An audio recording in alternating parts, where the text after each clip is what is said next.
Buenas noches para toda la gente que nos acompaña la noche de hoy aquí en este gran especial de Cita con el Más Allá.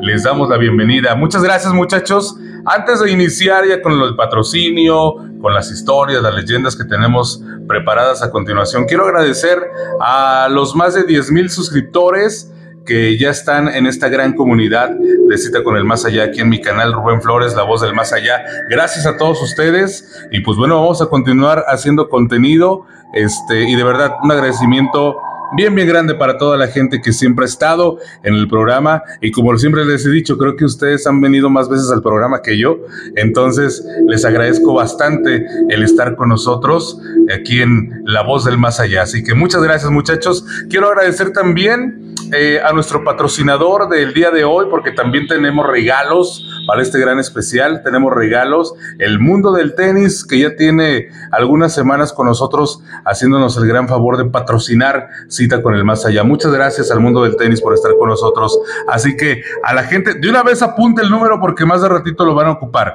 44 42 90 27 10. Se lo repito, 44 42 90 27 10. El Mundo del Tenis está ubicado en Camino Real a Saltillo número 1701 en la colonia Imperio Azteca. Así que pues bueno, gracias de verdad a toda la gente que está siempre conectada con nosotros, la gente de Monterrey, Nuevo León, la gente de Guadalajara, Jalisco, la gente de Sonora, la gente también que está en Chihuahua. Muchas gracias, de verdad ya tenemos bastante radioescucha. Ciudad de México, Aguascalientes, en Sinaloa también, un agradecimiento para todos ustedes. En Tlaxcala también les mandamos un gran saludo. A la gente de Ciudad Cerdán, Puebla también les mandamos saludos. Gracias por estar con nosotros. Y obviamente, pues bueno, aquí donde inició este gran programa, aquí en San Luis Potosí, gracias a toda la gente que siempre se conecta, la gente que está en los diferentes colonias, los diferentes municipios. Les agradecemos bastante por estar con nosotros aquí en este su programa Cita con el Más Allá.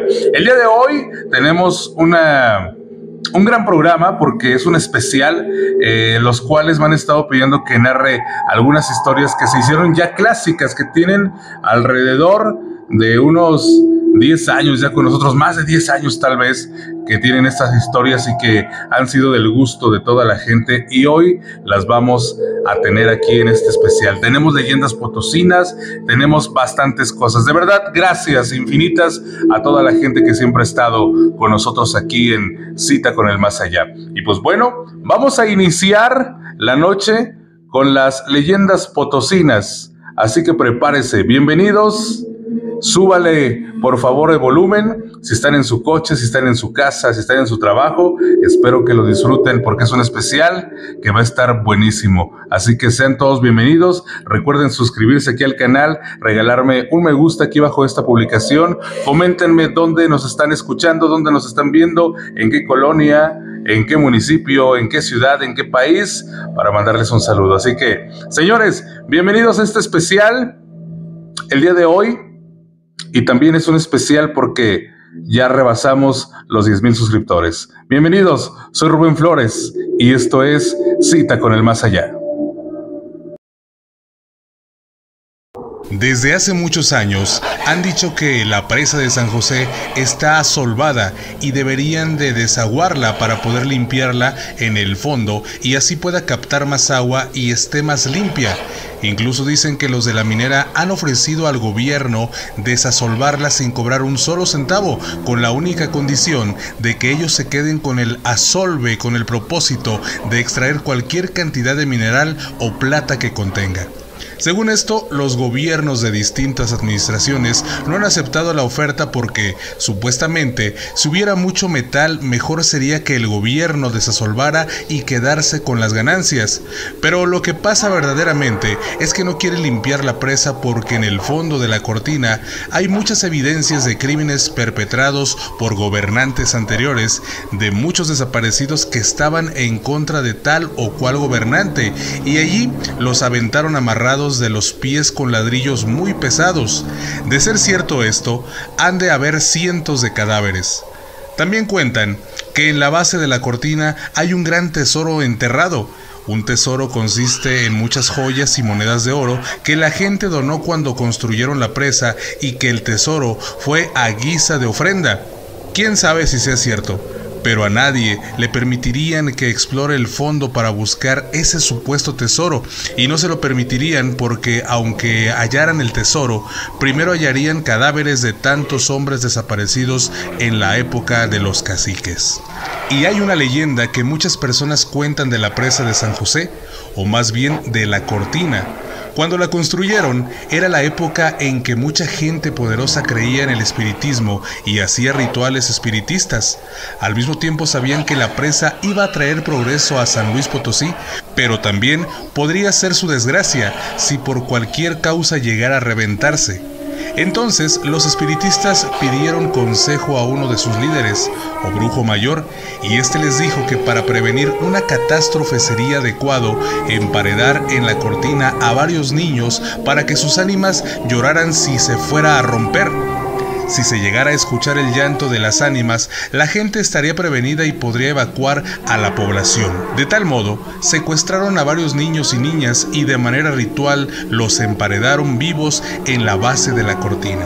Cuentan que hace muchos años, en septiembre de 1933, varias personas que sabían esa leyenda de los niños emparedados escucharon llantos fantasmales provenientes de la cortina y dieron aviso a las autoridades. Nadie les creyó, y menos que sus fundamentos estuvieran basados en una leyenda. Pero el día 14 comenzó una lluvia torrencial que no paró sino hasta el mediodía del día 15. Por causa de la lluvia y los encharcamientos que habían provocado, mucha gente no asistió esa noche a la Plaza de Armas al evento del Grito de Independencia. Aún así, la plaza estaba llena y a eso de las 11 de la noche, justo cuando el alcalde iba a dar el grito, mucha gente comenzó a gritar que la presa de San José se había reventado. Todos los allí reunidos empezaron a correr rumbo a sus hogares, pero la policía les pidió que mejor huyeran hacia las partes altas de la ciudad, que eran el sector de la Basílica de Guadalupe o la de la ex hacienda de la Tenería, hoy Parque Tangamanga 1. Muchos hicieron caso, pero otros no, porque querían ir por sus familiares o salvar sus pertenencias. Al día siguiente, el aspecto de la ciudad era de desolación. Mucha gente había muerto ahogada o desaparecido durante el caudal, pero la cortina de la presa de San José no se había reventado, sino que el desastre fue provocado porque se rompió la represa que había más abajo, entre lo que es ahora la Plaza El Dorado y el barrio de Santiago. Todas las casas que habían en ese sector fueron arrasadas y quienes lograron sobrevivir a la catástrofe fueron los que huyeron hacia las partes altas. Han pasado los años y ha habido otros desastres de menor magnitud. No obstante, la conseja sigue vigente. El día que lloren las ánimas de los niños emparedados en la cortina de la presa de San José será el día en que venga la peor catástrofe jamás vista en San Luis Potosí.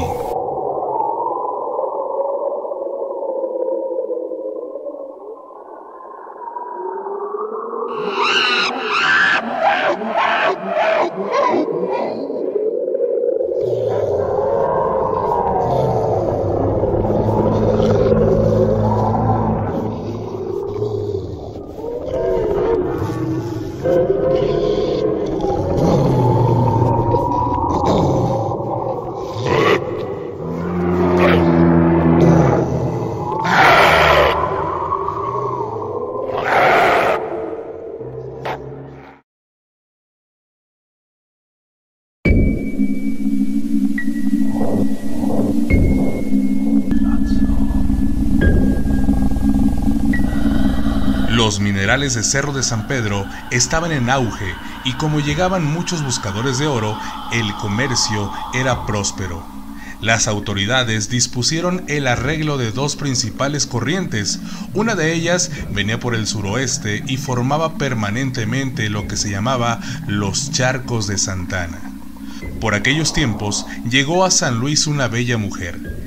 Se decía que procedente de Real de Charcas, a quien sus padres habían querido educar en la mejor escuela del lugar, que era de muy buenos modales. Dada su singular belleza y su bien formada educación, pronto fue cortejada por muchos galanes, de tal suerte que pronto contrajo matrimonio con el hijo de un próspero minero. No obstante, su nuevo estado seguía siendo cortejada por hombres que no dejaban de admirar su belleza, y así un día cedió a las propuestas de un apuesto galán. Cuando el esposo se enteró, quiso vengar su afrenta y con este propósito llegó a su casa en el momento en que se encontraban juntos los amantes, pero ella, en un momento decisivo, mató a su esposo y al amante, deshaciéndose de los dos. Huyendo de la justicia, llegó a San Luis, donde se dedicó a la vida galante. Poco tiempo después, le nacieron 2 bellos gemelitos, que ella cuidó con esmero hasta la edad de 1 año.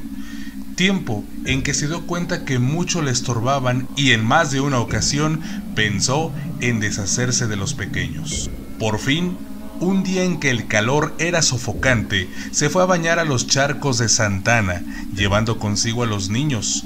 Una vez dentro del agua, los soltó, llevándoselos la corriente. Inmediatamente se arrepintió y quiso salvarlos, pero ya no le fue posible. Y ella misma estuvo a punto de ahogarse. Gritaba pidiendo salvaran a sus hijos, pero solo pudieron salvarle a ella, a quien sin sentido se llevaron al hospital. Cuando volvió en sí, pedía a gritos, desesperada, como loca, le salvaran a sus hijos.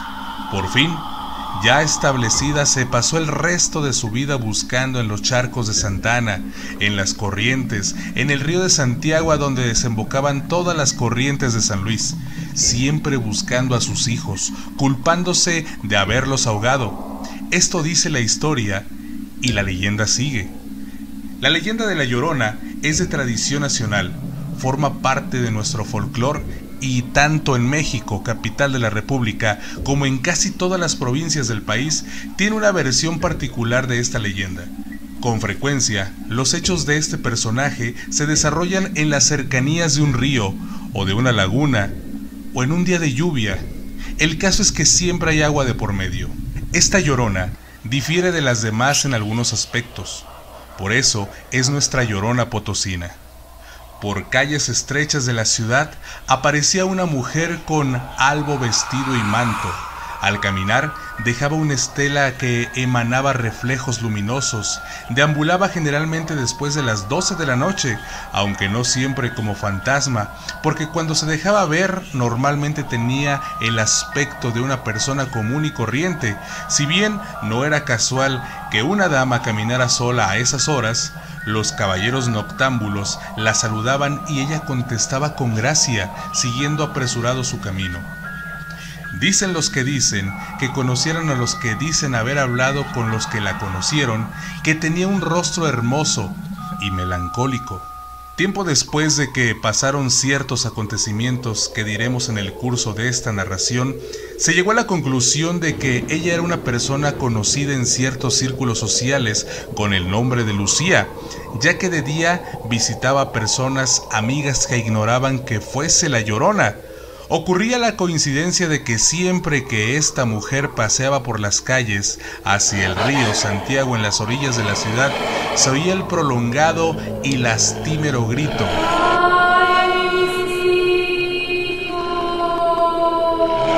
Una y otra vez.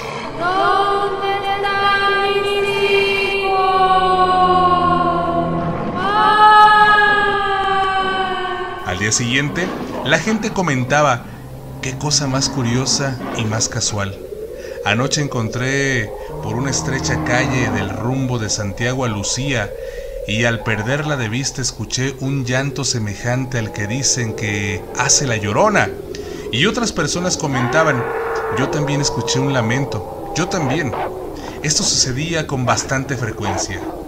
Cierta vez, en la que se organizó una tertulia en la casa de la familia Zarzosa, donde se habían reunido varias amistades, estaba también Lucía. Se veía contenta, hasta risueña. No obstante, algo extraño reflejaba su rostro, como una preocupación o un lejano recuerdo que le entristecía. Iba sola, como siempre asistía a cualquier lugar. No se le conocía a pariente alguno.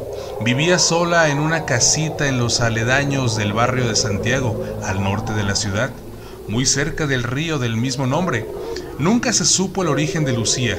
Era una mujer joven y bella, envuelta en un halo de misterio. Ella nunca habló de su procedencia, tal vez porque nadie se lo preguntó. Eran las 12 de la noche. muy tarde para aquellos tiempos en que la gente acostumbraba a recogerse temprano, quizá porque las calles no estaban iluminadas como ahora y la vida era lenta y tranquila. Lucía se despidió de las personas reunidas en la tertulia. No bien había salido de la casa cuando se dejó oír un lamento largo y tenebroso, clamando por sus hijos.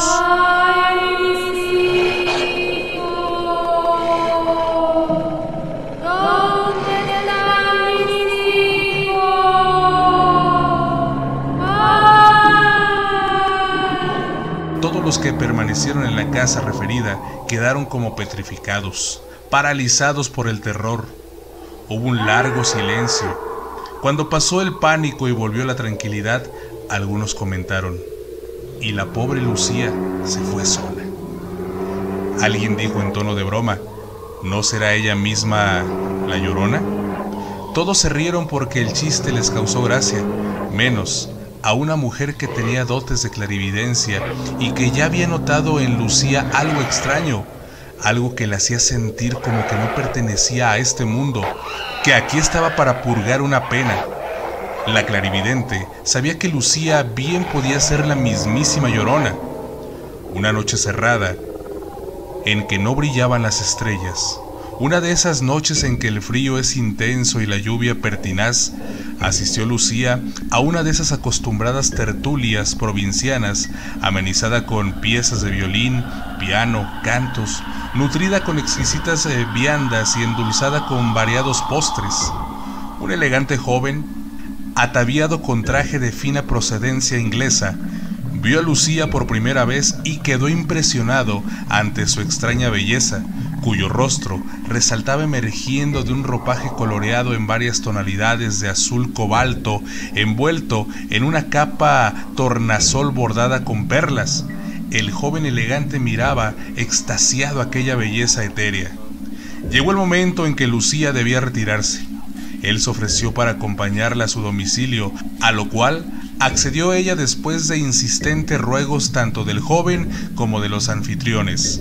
Subieron al coche tirado por un caballo y tras de caminar un rato, cuando se oyeron sonar a lo lejos las 12 campanadas, Lucía dijo de repente: «Aquí me bajo, alguien me espera». Y sin hacer parar el coche bajó de él y tendió un vuelo tenue con un vestido luminoso casi pegado al suelo. Enseguida se escuchó el grito lastimero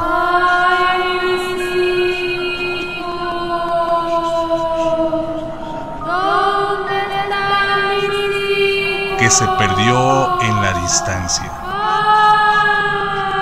En medio de la lluvia nocturna, el joven quedó paralizado de miedo. Después dio un fuerte chicotazo al corcel y a carrera tendida se alejó de ese lugar. Contó a todos lo acontecido. Unos le creyeron, otros no. Pero la verdad es que Lucía jamás volvió a aparecer por ningún lado.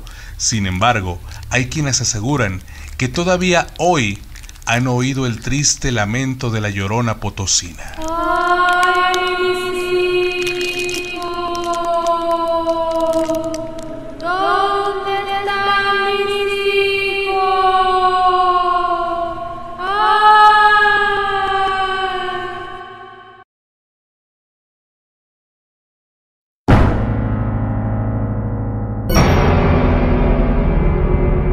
Una de las leyendas de San Luis Potosí más emblemáticas y más aterradoras para muchos, sobre todo porque ocurrió en los años 80 y al parecer todo fue verídico.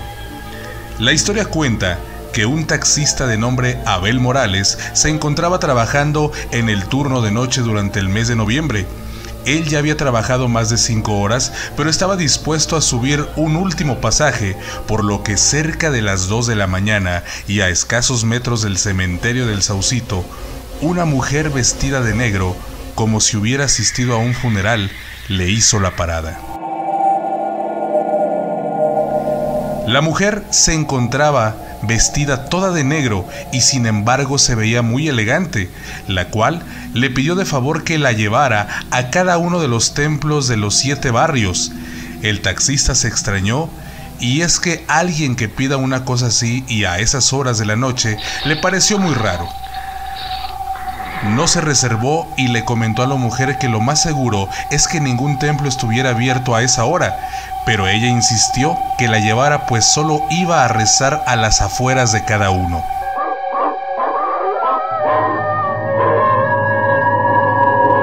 El taxista aceptó el trabajo e inició por llevar a la primera iglesia, la cual era el templo de San Francisco.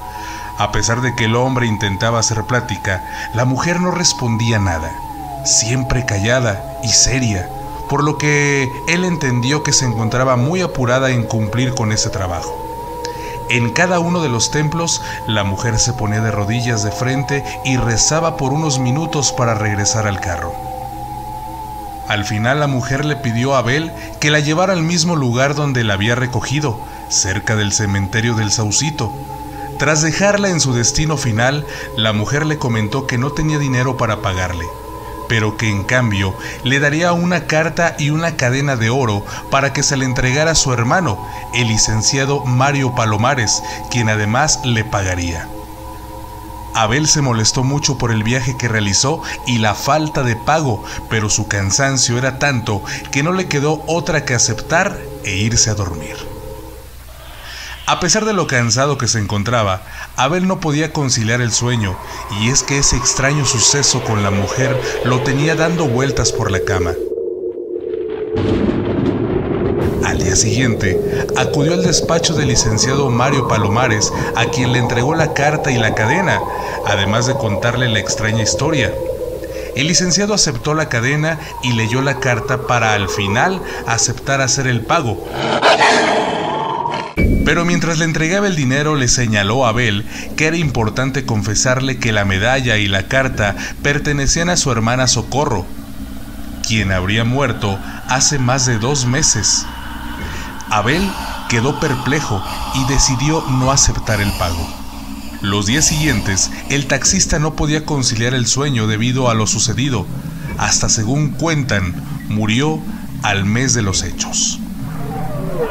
Algunas personas, entre ellas historiadores, aseguran que el taxista existió y que efectivamente murió tras lo ocurrido. Se dice que hubo un segundo taxista al que le sucedió lo mismo o algo similar, que incluso aún vive, pero no se ha podido confirmar el dato.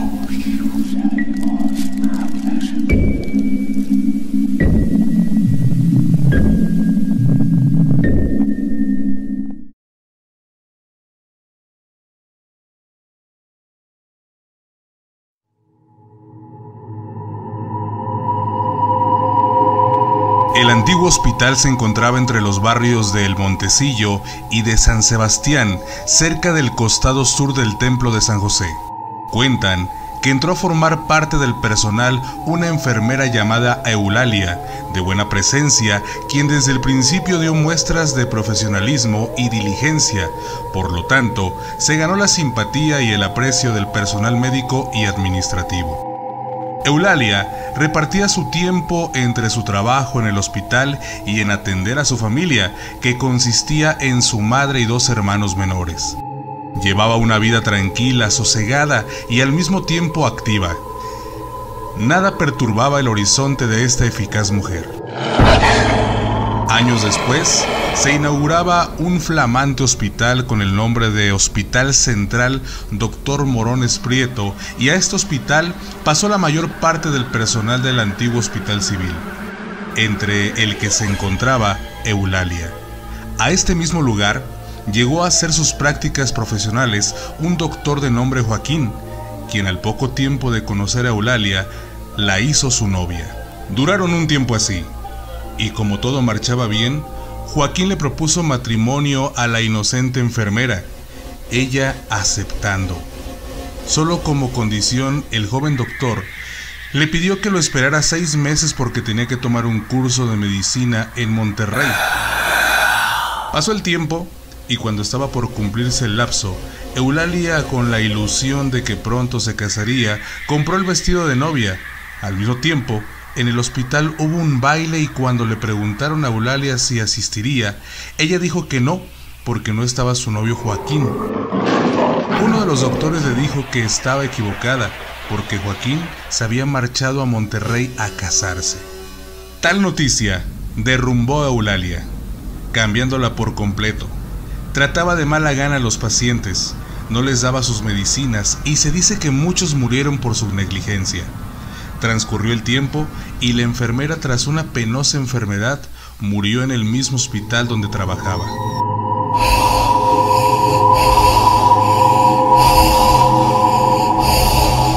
Se cuenta que desde entonces, en ese hospital, se aparece una enfermera pulcramente vestida de blanco y que de vez en cuando atiende pacientes. Una mañana, entró una de las nuevas enfermeras al cuarto de un paciente y lo saludó. ¿Cómo está? ¿Cómo pasó la noche? Bien, gracias a Dios, y gracias también a la enfermera que pasó en la noche a inyectarme. La enfermera, muy extrañada, le preguntó quién lo había inyectado, a lo que el paciente le contestó: una enfermera vestida de largo, con su ropa bien almidonada. Aun cuando la nueva enfermera sabía que no podía ser, nada dijo al paciente. A la hora de comer, le comentó esto a una de las enfermeras que más tiempo llevaban trabajando en el hospital, quien le contó la historia de la enfermera Eulalia. Seguramente es la planchada. Le decimos así porque siempre anda muy almidonada, con la bata bien planchada, jamás se le arruga ni se le ensucia. También se aparece en los pasillos y se introduce en los cuartos de los pacientes. Varias de las enfermeras y de los doctores la hemos visto. Hoy en día, en el Hospital Central, ya se han acostumbrado a ver deambular por los pasillos o saber que ha entrado en los cuartos de algunos pacientes a una enfermera con su vestido largo, blanco, impecable y almidonado.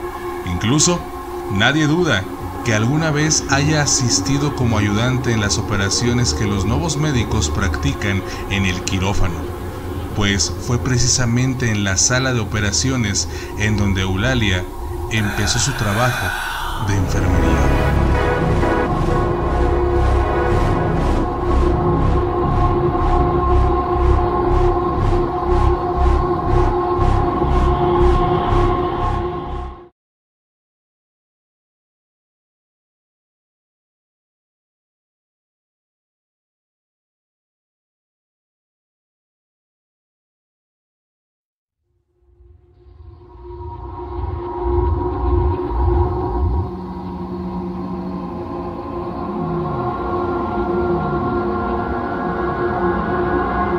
¿Alguna vez has escuchado la leyenda de la bruja La Maltos? En definitiva, esta es una de las leyendas más populares de la capital potosina que hasta el día de hoy sigue viva. Por allá del siglo XVII, vivió en San Luis Potosí el señor Diego de Malto, nombrado alcalde de la zona de Santiago del Río. Su descendencia fueron 17 hijas, todas mujeres. Sin embargo, todas las propiedades del hombre quedaron a nombre de María Ignacia Martínez de Malto. Desde ese momento empezaron a correr los rumores de que María practicaba las artes obscuras y así había convencido a su padre de dejarle toda su herencia. Sea como sea, María se convirtió en una de las mujeres más poderosas del estado, obteniendo un lugar en la sociedad potosina. Además, la mujer destacaba por su belleza y un importante puesto dentro de la Inquisición. Cuenta la leyenda que en esos tiempos existía el toque de queda en la capital potosina, pero para la Maltos no.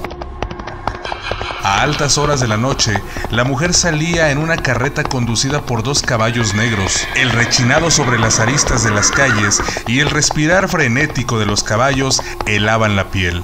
Ella residía en lo que ahora se conoce como Los Arcos y Piña, lugar que era prestado para que la Inquisición pudiera realizar sus horribles oficios. Ahí era donde se dice la Maltos aprovechaba para realizar sus poderosos conjuros que implicaban terminar con la vida de personas. Se dice que fueron 30 personas, casi todos funcionarios de gobierno, los que la Maltos asesinó con los años. Sin embargo, la cifra podría ser mucho mayor. Gracias a su puesto en la Inquisición, la mujer ejecutaba a condenados que a veces ella misma acusaba. Un día, sin darse cuenta de las repercusiones que tendría, la Maltos asesinó a 2 personas que pertenecían a una de las familias más poderosas de la ciudad. Después de eso, sus asesinatos ya no fueron tolerados por las autoridades y fue condenada a muerte. Como último deseo, María pidió que se le dejara dibujar en la pared de su morada un recuerdo de su vida. El deseo le fue concedido y enfrente de diversas autoridades se dejó a la mujer pintar en su habitación.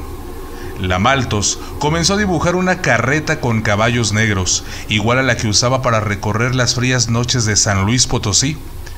Pero una vez terminado, la gente quedó horrorizada al ver que poco a poco aquel dibujo cobraba vida y se salía de la pared.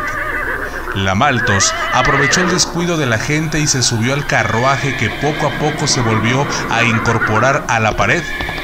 A través de la pintura, el carruaje avanzó hasta perderse en el horizonte con la Maltos dentro, despidiéndose con una horrible risa. Algunos autores aseguran que la Maltos siempre reconoció su maldad y las culpas que sobre ella corrían, por eso nunca juró venganza contra nadie más, siendo esta la última vez que se vio. Desde ese momento, la gente cuenta que en el edificio Ipiña empezaron a suceder cosas paranormales, quizá producto de los espíritus torturados y sacrificados en la Inquisición o por la Maltos. Aún en la actualidad, en el edificio de los Arcos Ipiña, en la esquina de Carranza y Zona Centro, se encuentra un letrero con el nombre de Calle Maltos.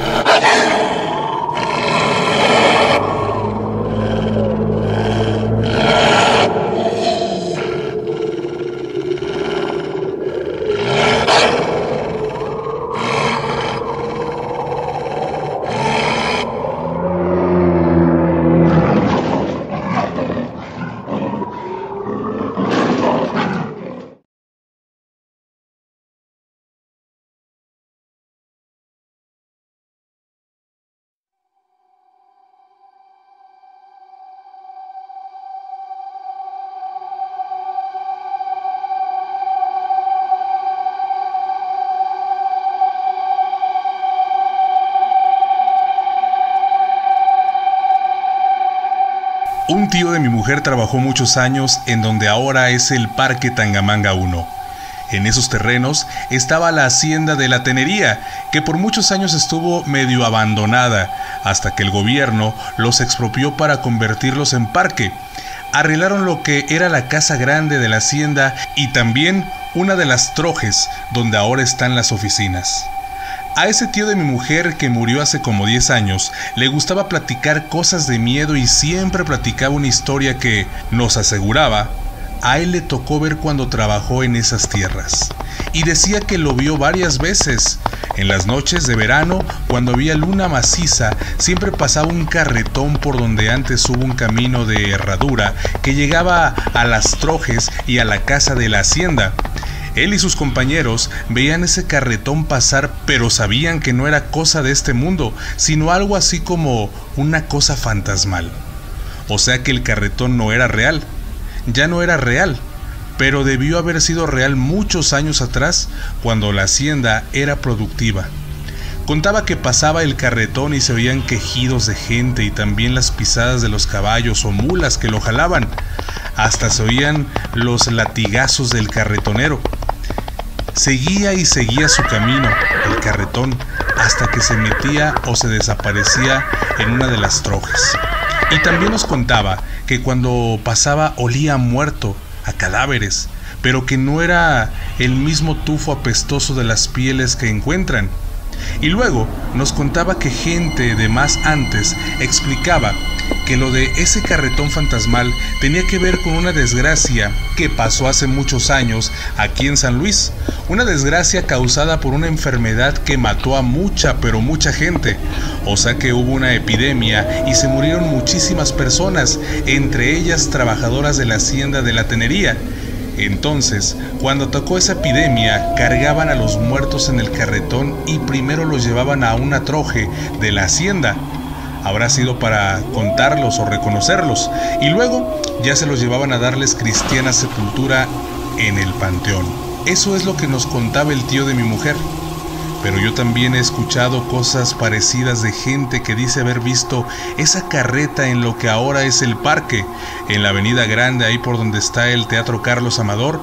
O sea que hay gente, trabajadores o visitantes que se quedan hasta muy tarde porque hay evento en ese teatro, que ha visto que pasa un carretón viejo y que el aire huele muy feo cuando pasa.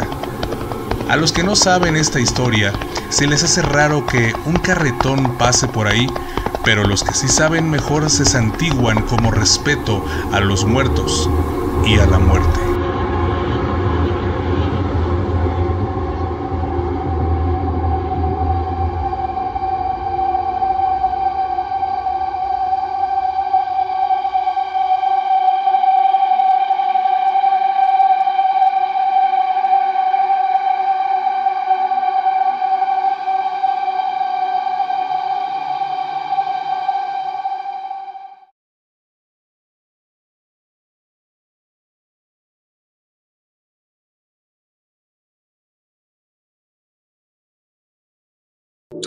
Bueno, esperemos que se la sigan pasando de lo mejor aquí en el programa. Vámonos con los primeros regalos que tenemos, cortesía de nuestro patrocinador El Mundo del Tenis. Vamos a regalar unos tenis que están padrísimos. ¿Cómo le vamos a hacer? Bien fácil. Ustedes se van a ir a lo que es el Face del Mundo del Tenis. Van a tomar un screenshot, ¿ok? Y lo van a mandar al 44 42 90 27 10. 44 42 90 27 10.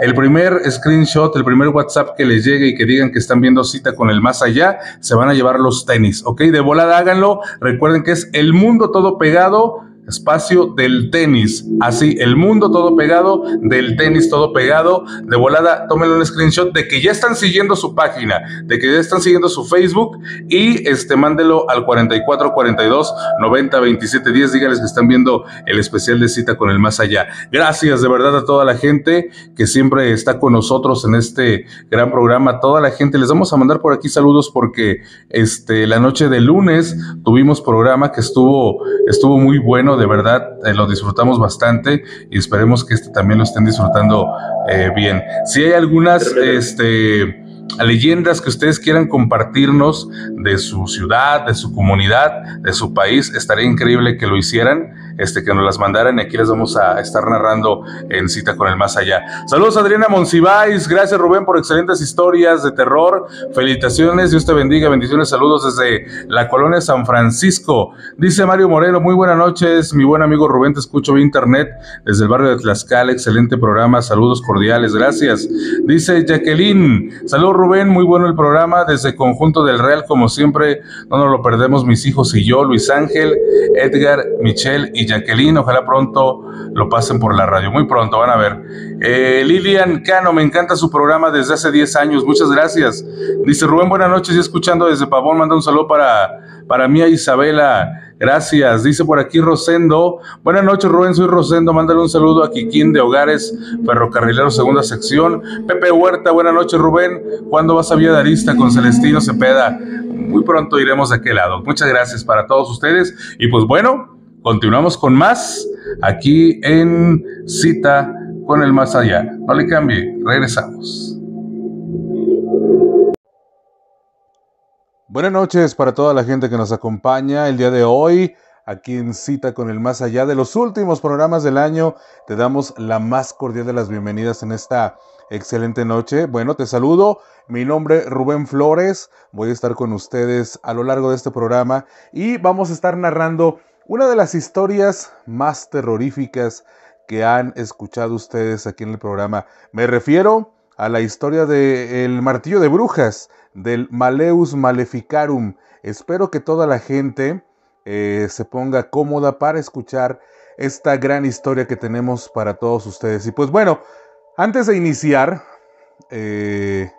quiero mandar un saludo para toda la gente que a lo largo de este año estuvo con nosotros, que a lo largo de este año estuvo apoyando el programa y que fiel estaba en cada transmisión, en cada programa grabado. Les mandamos un gran saludo desde San Luis Potosí. De verdad estamos muy contentos de que toda la noche siempre haya estado con nosotros aquí en Cita con el Más Allá. De verdad, muchas gracias a toda la gente que está con nosotros. Y pues bueno, sean todos bienvenidos. Les recuerdo una cosa bien importante. Estamos en redes sociales, estamos en todas. Facebook, TikTok y también Instagram como @RubenFlores97. Espero que toda la gente pueda suscribirse a mis diferentes redes sociales. Eso nos ayuda bastante, muchachos, y sobre todo que se puedan suscribir aquí a este canal que es Rubén Flores, la voz del más allá. Espero contar con todos ustedes. Espero que toda la gente que está ahorita conectada se suscriba con nosotros y lo más importante, que se quede hasta finalizar esta emisión de Cita con el Más Allá. Aprovecho para saludar a toda la gente que nos escucha aquí en San Luis Potosí, en las diferentes colonias, en los diferentes municipios, y a toda la gente que nos escucha en diferentes estados de la República Mexicana, en Monterrey, en Ciudad Cerdán, Puebla, en Chihuahua, en Sinaloa, a toda la gente que nos está escuchando en Estados Unidos también le mandamos un gran saludo, a la gente de la Ciudad de México, de Guadalajara, de Aguascalientes, de León, Guanajuato, un gran saludo para todos ustedes, a la gente que está también en Centroamérica, en Colombia, en Venezuela, un gran saludo a la gente de Perú también que por ahí nos están escuchando. Les mandamos un gran saludo desde San Luis Potosí, México, su servidor Rubén Flores. Así que, bienvenidos muchachos, vamos a iniciar con esta gran historia. Importantísimo que toda la gente le suba a su radio, le suba a su celular, le suba a su televisión, porque esto es Cita con el Más Allá. En el último programa del año, esta es la historia que mucha gente me ha estado pidiendo y con todo gusto vamos a narrarla.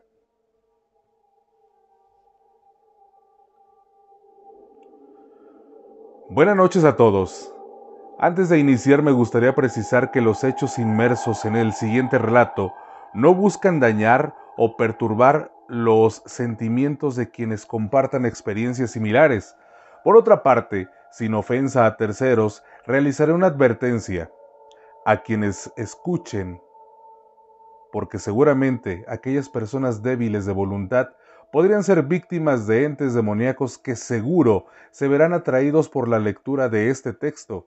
Asimismo, quienes tengan niños pequeños en su hogar, les sugiero por su bienestar que los alejen lo más posible, o bien, en su defecto, colocar frente a su aparato donde estén escuchando esta historia, tomen un vaso con agua hasta la mitad, enseguida lo tapan con un plato que sea de una superficie plana y deberán de voltearlo al revés y quedará un espacio vacío entre el agua y el vaso y allí se podrán almacenar las energías negativas que sean despedidas en el transcurso de esta emisión.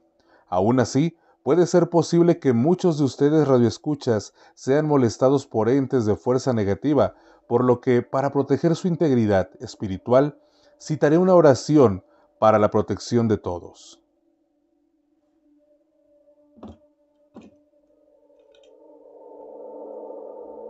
Padre tuto poderoso, nele tu emani recomendo a la mia familia, suplica la protega del mal y di satani, ed sue domestici, ameni. Mencionado lo anterior y advertido a los oyentes, me deslindo de toda responsabilidad que pudiese acarrear el hecho de no implementar los métodos de defensa propuestos. Una vez aclarado este punto, me permito proseguir con mi relato. Mi historia se propicia cuando yo tenía la edad de 17 años. En ese entonces, apenas hace 2 años, nos habíamos mudado a la Ciudad de México, de la Ciudad de México a San Luis Potosí, debido a que mis padres se habían divorciado. Por tanto, mi madre, que se desempeñaba como enfermera particular, adquirió una casa en la ciudad. Pronto me hice de buenos amigos y en general el ambiente de la ciudad me parecía muy acogedor y tranquilo, así que no me fue muy difícil adaptarme. Con el transcurso del tiempo, mi madre inició sus labores como enfermera atendiendo a un anciano de nacionalidad italiana que, al venir a México de vacaciones, se enamoró del país y jamás se quiso ir. No tardó mucho en hacer su familia y establecerse formalmente en el país. Aquel anciano, por cierto, en las ocasiones que hablé con él, siempre fue una persona muy amable y respetable, siendo siempre una persona agradable. Con el tiempo decayó la salud del anciano hasta que finalmente murió. Después de la muerte del anciano, Mi madre fue notificada por un notario sobre el hecho de que el amable anciano le había dejado algunas cosas de su propiedad en su testamento. Estas cosas eran básicamente muebles. Entre estos se encontraba un librero repleto de obras literarias. Yo siempre he sido una persona con agrado por la lectura. Entre los textos existían libros en italiano y en español. En especial, me llamó mucho la atención uno de ellos, el cual estaba en ambas versiones, al español y en italiano. Pero a reserva de esto, su contenido era muy llamativo. El nombre de este libro es Malleus Maleficarum en italiano y en español El martillo de las brujas. Trataré de darles una pequeña reseña de este libro, el cual es probablemente el tratado más importante que se haya publicado en el contexto de la persecución de brujas. Es un perfecto libro sobre la caza de brujas que, luego de ser publicado por primera vez en Alemania en 1487, tuvo decenas de nuevas ediciones. Se difundió por Europa y tuvo un profundo impacto en los juicios contra las brujas en el continente por cerca de 200 años. Este texto fue elaborado por dos monjes inquisidores dominicos, Heinrich Kramer y Jacob Springer, quienes aseguraron en el desarrollo del libro que les habían sido otorgados poderes especiales para procesar brujas en Alemania por el Papa Inocencio VIII, por medio de un decreto papal del 5 de diciembre de 1484. Y cuando por fin el texto de este libro fue terminado, sus autores decidieron presentarlo a la Facultad de Teología de la Universidad de Colonia el 9 de mayo de 1487, esperando que fuese aprobado. En cambio, el clero de la universidad lo condenó, declarándolo tanto ilegal como antiético, pero aún a pesar de esto, en el mismo año se dio la publicación del libro.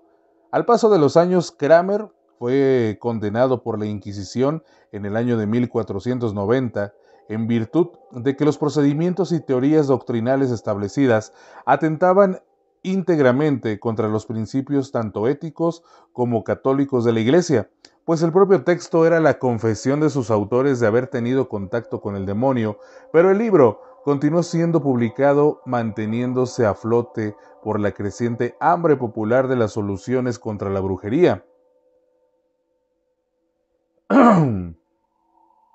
En sí, esta obra literaria se divide en 3 secciones, cada una de las cuales plantea preguntas específicas y se propone responderlas a través de argumentos contrarios. La primera parte busca probar que la brujería o hechicería no existía.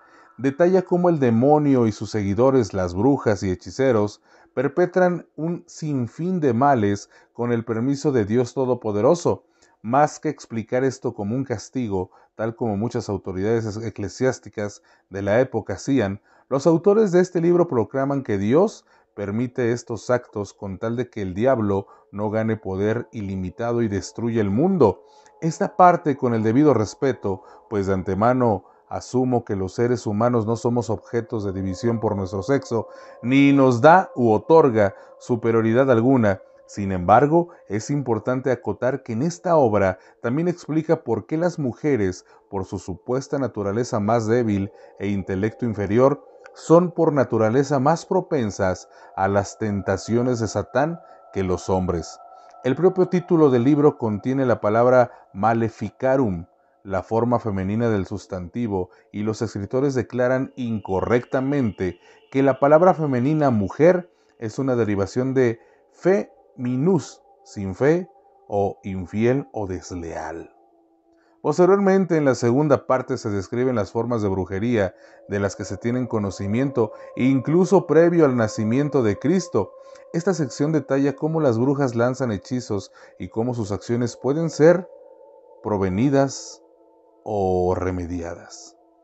Un fuerte énfasis se le da el pacto con el diablo, y la existencia de las brujas es presentada como un hecho incuestionable, de donde se obtiene que las brujas son mujeres que fueron tentadas por el diablo e hicieron un pacto de sangre a través del cual se hacen recíprocas concesiones. Mucha de la información del libro versa sobre hechizos, el tipo y cómo invocar los pactos, la forma en que se deben de hacer los sacrificios y cuál y por qué es el exigido para invocar determinados poderes, así como el deber de cópula con el diablo. Toda esta información fue obtenida de investigaciones de texto antiguos y de los juicios inquisitoriales llevados a cabo por Springer y Kramer. Y finalmente, la tercera parte, la cual tal vez sea la más atroz. En esta, detalla los métodos para detectar, enjuiciar y sentenciar o destruir brujas. La tortura en la detección de brujas es vista como algo natural. Si la bruja o brujo no confesaba voluntariamente su culpa, la tortura era aplicada como un incentivo para confesar. Los jueces eran instruidos para engañar al acusado de ser necesario, prometiendo misericordia por la confesión. Esta sección también habla de la confianza que se puede poner en los testimonios de los testigos y la necesidad de eliminar acusaciones maliciosas, pero también sostiene que el rumor público es suficiente para llevar a la persona a juicio y que una defensa demasiado vigorosa es evidencia de que el defensor está embrujado. Hay reglas acerca de cómo prevenir que las autoridades sean embrujadas y el consuelo de que como representantes de Dios, los investigadores están protegidos de todos los poderes de las brujas. Los fundamentos que respaldan la creación de este libro son varios. El más relevante es el pasaje bíblico Éxodo 22:18. A los hechiceros no los dejarán con vida. También tiene sustento en obras de Aristóteles, las Sagradas Escrituras, San Agustín y Santo Tomás de Aquino. En sí, es un texto muy completo y desarrollado, aunque sus procedimientos son exageradamente drásticos. En fin, leer todo el texto me llevó cerca de un año. Cada página a la cual le daba vuelta me dejaba maravillado y con ganas de seguir. Siempre que terminaba de leer un capítulo, me abocaba a realizar pequeños resúmenes. Cuando ya no hubo más que leer, aún me encontraba hambriento de saber más de aquel mundo misterioso que había sido detallado en el libro. Me preguntaba si aplicando esos rituales podría platicar directamente con un demonio o podía cazar una bruja. Cada vez que lo pensaba, la adrenalina me recorría de pies a cabeza y por eso me decidí a poner en práctica algunos de los métodos comprendidos en el texto para atraer y cazar brujas. Solo por esa curiosidad humana en torno a lo desconocido y experimentar qué era lo que pasaba, si en verdad era algo real o solo sería la fantasía de los escritores. Ahora bien, después de reflexionar sobre las consecuencias que podía implicar de ser real, invocar un demonio supondrían daños mayores, por lo que si las brujas eran sirvientes de los demonios, debían entonces tener menos poder, por lo que opté por tratar de tener contacto con una bruja. Así pues, en el libro se desarrollan teorías tanto para atraer como para exterminar brujas. Yo me basé en dos conceptos teóricos básicos que se complementan entre sí. El primero, atracción de sangre, y el segundo, deleterio de totalmente de almas. El primero afirmaba que las brujas son atraídas por el olor de la sangre de un recién nacido, ello dado a que la sangre está impregnada de nuestra energía vital que concebimos como el alma. En esa vertiente se puede afirmar que el alma radica en todo el cuerpo porque está contenida en la sangre, y por esa razón la sangre de un bebé, incluso una sola gota, contiene la esencia de un alma pura y llena de energía, lo que puede dar lugar a la invocación de entes de un orden mayor para pactos poderosos. La segunda teoría alude que un humano mediante ciertos símbolos y oraciones es capaz de controlar las almas humanas que se encontraban al servicio de las brujas. De esta forma se les deja sin poder.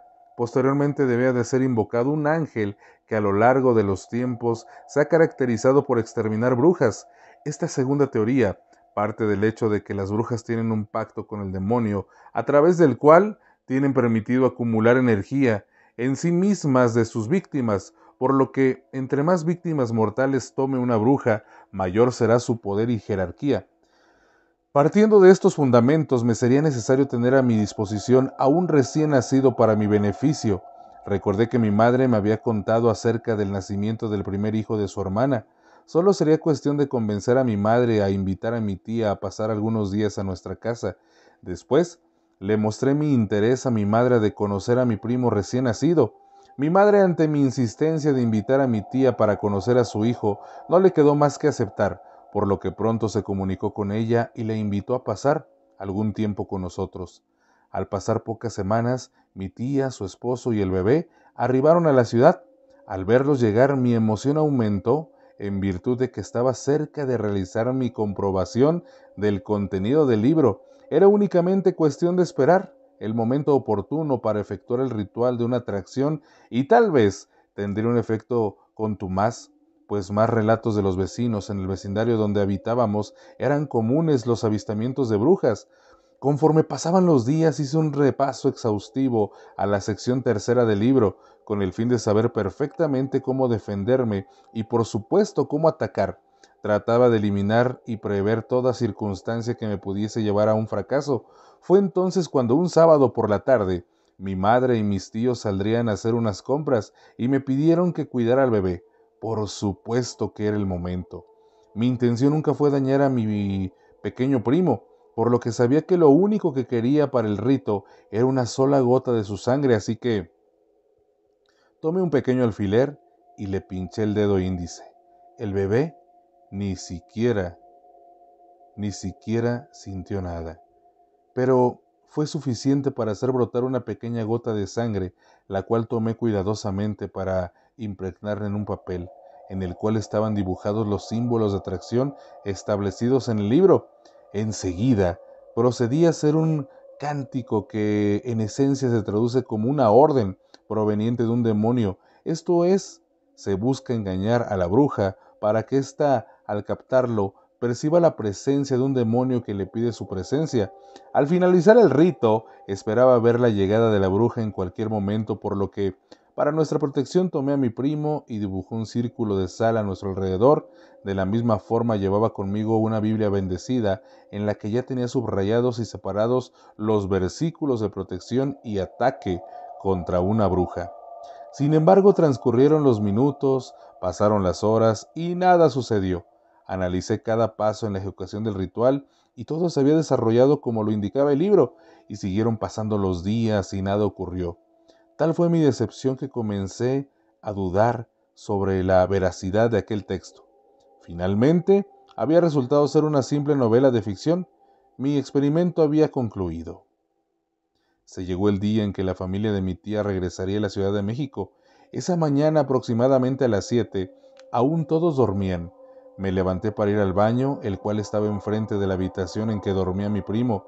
Al salir del baño, cuando levanté la vista hacia su habitación, en una de las ventanas se estaba asomando una anciana de terrible apariencia, vestida de rebozo negro, una cara demacrada, enormes ojos negros, sus manos putrefactas se adherían a los vidrios. Podía sentir su energía maligna. De sus ojos emanaban lágrimas negras, pero a la vez su rostro dibujaba una sonrisa enorme. Con afilados dientes que escurría una especie de lodo espeso, percibí su afán por apoderarse de mi primo. De inmediato reaccioné. Me dije, esto es una bruja. Pensé en ese momento que iba a atacar a mi primo. Se comenzó a escuchar crujir el vidrio y vi que el cristal empezaba a desgajarse. Comencé a temblar y a la vez estaba todo mi cuerpo más duro que una piedra. Aún a pesar de mis conocimientos, no sabía cómo actuar. Me di cuenta que una parte es la teoría, pero otra muy distinta es la práctica. La adrenalina que sentía con el pensamiento de ver a una bruja se transformó en miedo, un miedo tan petrificante que me recorría por dentro y no me permitía pensar adecuadamente.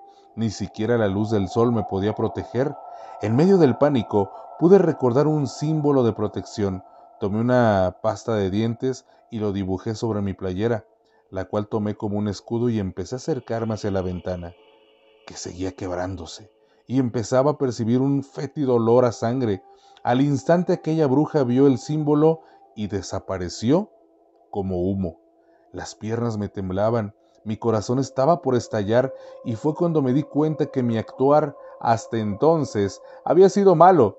Estaba muy arrepentido de lo que venía haciendo. Había puesto en riesgo la vida de un bebé, pero por otra parte me sentí agradecido en virtud de que tal incidente no pasó a mayores. Al poco rato el bebé empezó a llorar de una forma incesante. Traté de calmarlo, pero me fue imposible hasta que los llantos despertaron a mi tía, quien apresuradamente llegó a la habitación, tomó al bebé y lo tranquilizó.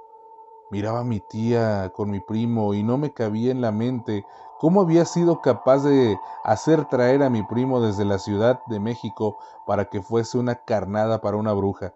Estaba aliviado al saber que ese día se irían, pero pronto mi alivio sucumbió al escuchar al esposo de mi tía decir que se quedarían un día más para comprar algunos recuerdos, y a partir de ese momento, una agonía como punzadas de alambre me invadió. Rogaba a Dios que me ayudara. Con el pasar de las horas mi mente se fue despejando hasta lograr asimilar el hecho de que aún contaba con el libro por si algo ocurría nuevamente. Así me armé de valor y tomé el libro. Comencé a repasar las técnicas que había estado planeando utilizar con anterioridad. La luz del día ya era opacada, se avecinaba la oscuridad de la noche y mi interior era opacado por incertidumbre de lo que estaba por sobrevenir, pues sentía que aquel ser nos estaba acechando. Su energía impregnaba el ambiente. A las 9 de la noche estábamos todos reunidos en la cena y platicando sobre el acontecer de nuestros días, y fue entonces cuando en tan solo un segundo que ocupé para agachar mi cabeza hacia el plato, al levantar la cabeza me di cuenta de que nadie hablaba. Todos en el comedor, excepto yo, estaban paralizados. Parecían estatuas. No tenía lógica lo que venía viendo, ni explicación el por qué no se movían. Asimilé que me había desmayado y tenía que despertar. Así que me pellizqué, sentí dolor y me di cuenta que estaba despierto. Supe que algo malo pasaría. Una fuerte ráfaga de viento frío invadió la casa. Miraba a mi alrededor, todos seguían sin moverse y un extraño polvo gris invadió la casa. No veía nada. En ese momento mi primo empezó a llorar. Sin duda, algo estaba por ocurrir. Me dirigí hasta donde él estaba. Al ver hacia el interior del cuarto pude presenciar que se trataba de una bruja. Su aspecto era repulsivo, un sucio y desgastado vestido, cabellos maltrechos, un rostro negro el cual solo resaltaban 2 puntos rojos. La bruja flotaba y estaba inclinada hacia el rostro de mi primo. Al momento parecía como si inhalara con una gran fuerza y un resplandor azul salía del cuerpo del bebé. Tal vez, y era su alma, que estaba siendo absorbida por la bruja. Dentro de mí logré superar mis miedos, mis manos temblaban y sudaban un sudor muy frío. Solo tenía una opción, el rito de tormento de almas, y dije en voz alta: en el nombre del Maleus Maleficarum, te llevo a juicio por tus atrocidades. La bruja se detuvo, se levantó y centró su mirada penetrante en mí, y a una velocidad impresionante, al pestañear, ya estaba frente a mí. Tanto que podía oler su putrefacto olor, emitió algo como una risa en señal de desafío. Aun cuando la boca me temblaba, otra vez, en voz alta dije: en virtud de que las formas de tu actuar son iguales a las de una bruja, sufrirás la tortura a confesar de tormento de almas. En ese momento, la bruja cambió su forma a la de una niña pequeña, si acaso parecía de 4 años de edad, quien me pidió ayuda y dijo: ayúdame a escapar, porfa. En ese instante, cientos de sombras salieron de entre las paredes y sujetaron a la pequeña niña, quien empezó a llorar y me seguía pidiendo ayuda. Comenzaba a dudar respecto a qué era lo que pasaba. Si esa pobre niña quizá era una víctima que había sido secuestrada por la bruja. La empatía ante esa escena me hizo desbordar en llanto, pero decidí seguir el ritual. Pronto pude percibir una infinidad de lamentos. Sin duda, se trataba de las almas encerradas al servicio de la bruja, y ahora aquellos sirvientes la sujetaban para que no escapara. La bruja, a su vez, emitía invocaciones, pero éstas eran rechazadas por las sombras que la sujetaban. Era hora de invocar al ángel Isidro, quien se encargaría de exterminarle por completo. Estaba apenas pronunciando los primeros párrafos de las oraciones de invocación cuando la bruja ahora se transformó en una bella joven de cabello negro, tez blanca y hermosos ojos azules, facciones perfectas y una silueta divina, quien con una voz encantadora me dijo: si me sueltas, podrás tenerme cuantas veces quieras. Mi mente estaba siendo entorpecida por la belleza de esa mujer, y poco a poco, mientras la miraba y mis ojos recorrían su cuerpo desnudo, era vencido por los sentimientos carnales de mi ser. Casi aceptaba su oferta cuando en mi mente se vino como cascada la parte segunda del libro que hablaba de las metamorfosis de las brujas y sus métodos de engaño. Con dificultad seguí orando. Pronto una luz invadió la habitación y de la misma se hizo presente un ser que resplandecía con color dorado radiante, con una silueta humanoide, del cual no pude percibir su rostro, pero emanaba una energía desconcertante, siendo que este ser enseguida blandió algo que parecía una espada, y con este objeto de un tajo cortó a la mitad a la bruja, la cual se hizo polvo, y las almas que la sujetaban desaparecieron. Creo que por fin podría descansar en paz. Cuando el polvo que dejó la muerte de la bruja apenas tocaba el suelo, éste desaparecía. Pronto me di cuenta que tenía un ángel enfrente. Sin embargo, por más que trataba de ver su rostro, era como si su energía me inmovilizara y me impidiera verle de forma directa. Y se postró inmóvil hasta ver que se desvaneciera hasta el último rastro de la bruja. Una vez que los restos de la bruja se esfumaron, el ángel volteó, se dirigió hacia mí, sentí su energía abrasadora acercarse y levantó ese objeto en forma de espada, y pensé que me atacaría, pero solo emitió una señal. No sé de qué tipo, si eléctrica, de radiofrecuencia, sensorial o sonora, pero claramente me expresó su desaprobación y en segundos después se fue entre luces celestiales. Todo regresó a la normalidad. Bajé alterado con el bebé en brazos hasta el comedor. Al verme mis familiares se desconcertaron preguntando que en qué momento había subido por el bebé. Para ellos el tiempo se había detenido.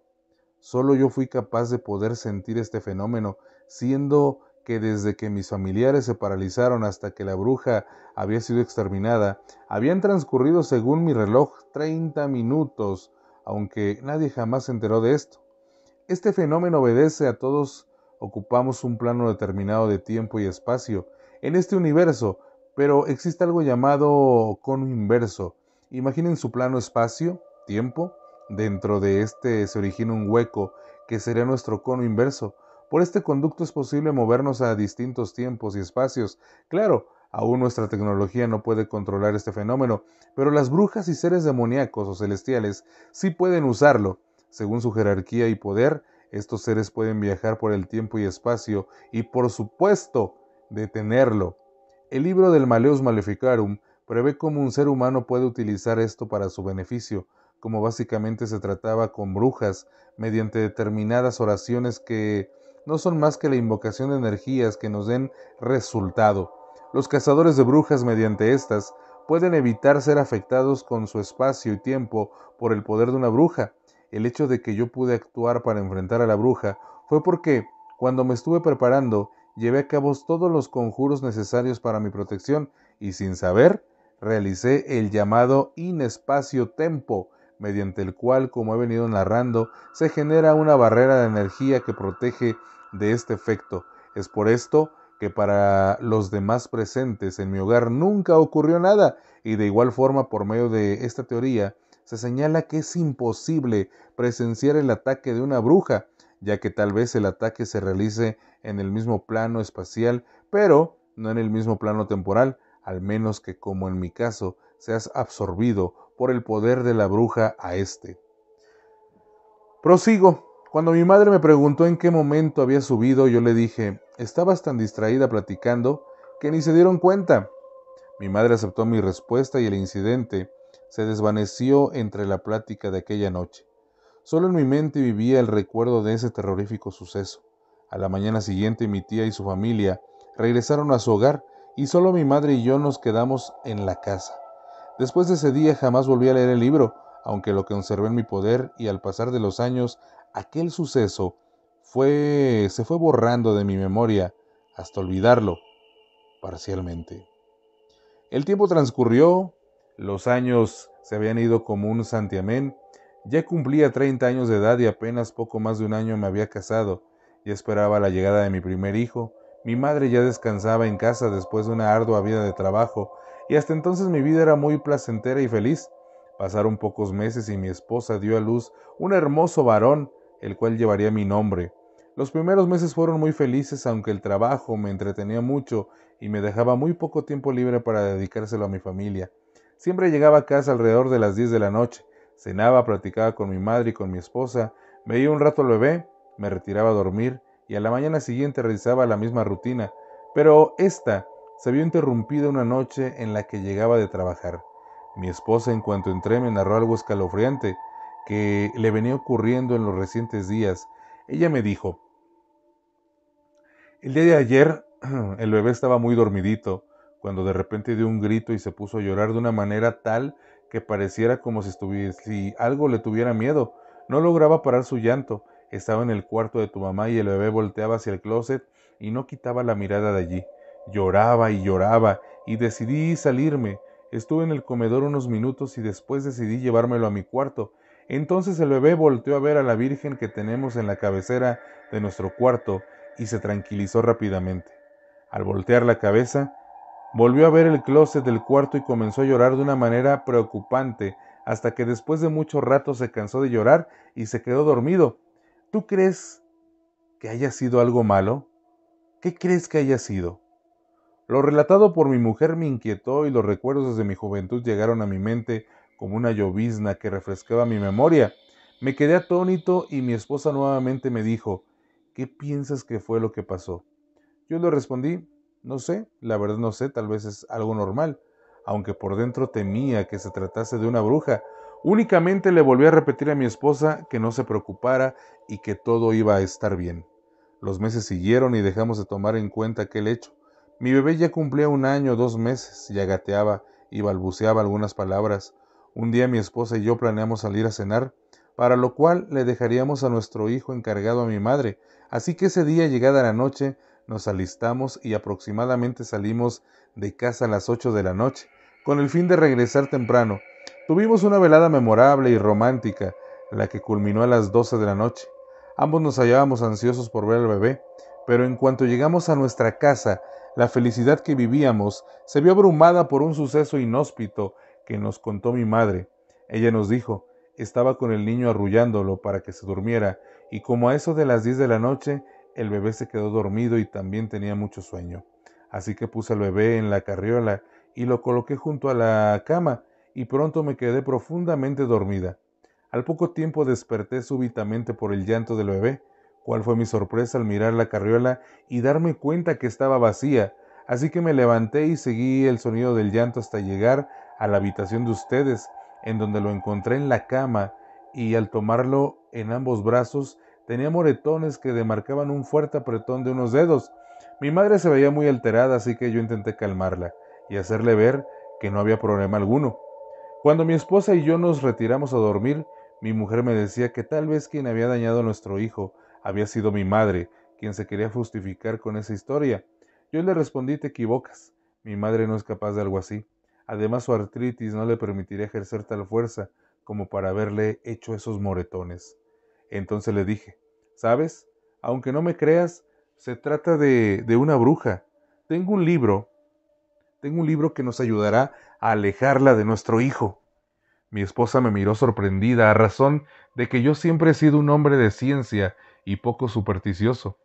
Enseguida le pregunté a mi madre sobre el paradero de mi viejo libro, pero ella no recordaba dónde estaba. Toda la noche lo busqué sin encontrar absolutamente nada. Por la mañana debía acudir al trabajo, así que me preparé para irme. Me despedí de mi familia y me fui al trabajo, algo preocupado.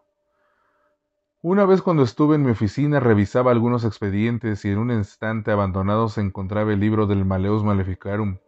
Fue tal mi emoción por encontrarlo que, sin pensarlo, salí del trabajo para dirigirme a mi casa. Serían las 11 de la mañana cuando abordé mi vehículo. Minutos después, arribé a mi casa, bajé del carro y entré. Cuando me acercaba a la sala, el llanto desconsolado de mi esposa y madre me dejó inmovilizado. En los brazos de mi mujer estaba el cuerpo sin vida de mi hijo. De mis manos sin fuerza cayó el libro, caí de rodillas y lloré. No daba razón a lo ocurrido. Había llegado tarde. La bruja se llevaba el alma de mi hijo. Afligido, Me dirigí a mi esposa y le cuestioné sobre qué era lo que había pasado. Ella estaba muy alterada, pero aún así me respondió con una voz débil y triste, diciéndome que estaba en la sala barriendo cuando empezó a escuchar risas por toda la casa. Se asustó mucho y comenzó a buscar al bebé hasta que lo encontró en el patio con su rostro sumergido en un balde de agua, ya sin vida. Era evidente que era obra de una bruja, la cual se había servido de su habilidad de alterar el espacio-tiempo solo para comprobar mi dicho. Miré la hora en mi reloj, la cual marcaba las 11:45 de la mañana, mientras que todos los relojes en la casa marcaban las 11:25 de la mañana. Es decir, que el tiempo dentro de mi hogar se detuvo 20 minutos, suficientes para el actuar de la bruja. La sed de venganza me invadió. Quería exterminar a esa bruja. Revisé el libro y tenía dos opciones. Una era invocar al demonio Verdelet y solicitarle liberara el alma de mi hijo, aunque a cambio de eso pedía 2 almas, así que esa no era una opción. La otra era atraer el alma de mi hijo por medio de oraciones, lo que molestaría a la bruja y la haría presente. El problema es que la oración de invocación de almas no podía ser interrumpida, así que eran necesarias 2 personas que conociéramos las formas de llevar a cabo los procedimientos contemplados en el Maleus Maleficarum. Por ello, esa era mi opción más viable. El detalle era encontrar a otra persona que fuese cazador de brujas. Al concluir las diligencias de levantamiento del cuerpo de mi pequeño bebé, mi madre y esposa fueron a hacer los arreglos del funeral, en tanto que yo, todo el resto de la tarde busqué por toda la ciudad hasta que llegué a una casa de espiritistas. Les referí lo que buscaba y uno de ellos me respondió que conocía a un excelente cazador de brujas que apenas hace unos días había llegado de la ciudad. Me dio su dirección y lo más pronto que pude me trasladé hasta su domicilio. Al llegar me percaté que el lugar donde vivía era un vecindario tranquilo. Es más, quien me atendió al llamar a la puerta fue su esposa, a la que le pregunté por su esposo. Ella se metió y lo llamó. Cuando el hombre salió me cuestionó qué era lo que se me ofrecía, así que cuando apenas le conté los hechos sobre lo que versaba mi relato, me pidió que fuéramos a otro lado, ya que no quería que su familia se enterara de su verdadero oficio, así que nos trasladamos a mi casa. Una vez en mi casa, hablamos tranquilos sobre el problema.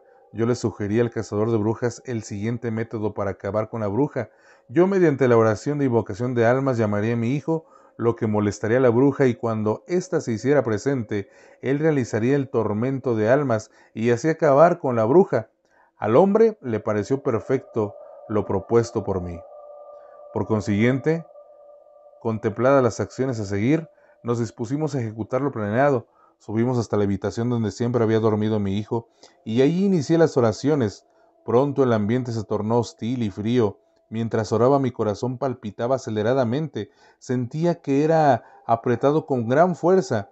A mis oídos llegaban los lamentos de 1 millar de almas. Un torbellino gris formado de espíritus se formó frente a mis ojos. Proseguía las oraciones y de entre el mencionado torbellino emergió el alma de mi hijo, la cual se posó a mi lado. Era necesario que yo siguiera orando para mantener el alma de mi hijo a mi lado. Por supuesto que no tardaría mucho en que la bruja se diese cuenta que le arrebataban a una de sus almas. Al poco rato, una neblina negra comenzó a entrar por las ventanas. Dicha neblina tenía un olor fétido, y de esta tomó forma la bruja, esta vez con apariencia de un ser humanoide, con el rostro deformado como una anciana sin mandíbula y sin ojos, que emitía una energía tormentosa, la cual, debido a su enfado, jamás se percató de la presencia del cazador. La bruja solo quería matarme y sin dudar se abalanzó sobre mí, y fue cuando el cazador sorprendió a la bruja alzando con una voz imponente la invocación de la tortura de tormentos de almas. La bruja se mostró perpleja al escuchar al cazador. Eso jamás se lo esperó, y ahora estaba indefensa, sujetada por el mar de almas atormentadas que tenía cautivas. Ni siquiera tuvo tiempo de hacer metamorfosis alguna. Ante nuestro siguiente movimiento, el cazador, sin dudarlo un instante, llamó al ángel Isidro mediante oraciones recitadas de forma perfecta, el cual, al poco tiempo, apareció entre luces celestiales y, como en un pasado lo había hecho, lo volvió a realizar. Terminó con la bruja y se cercioró que sus cenizas desaparecieran. El ángel, sin mirarme, me señaló con su brazo extendido, sin decir ni transmitirme algún mensaje, a diferencia de la anterior ocasión. Enseguida desapareció. Cuando todo acabó, el cazador me dijo que el alma de mi hijo ya descansaba en paz.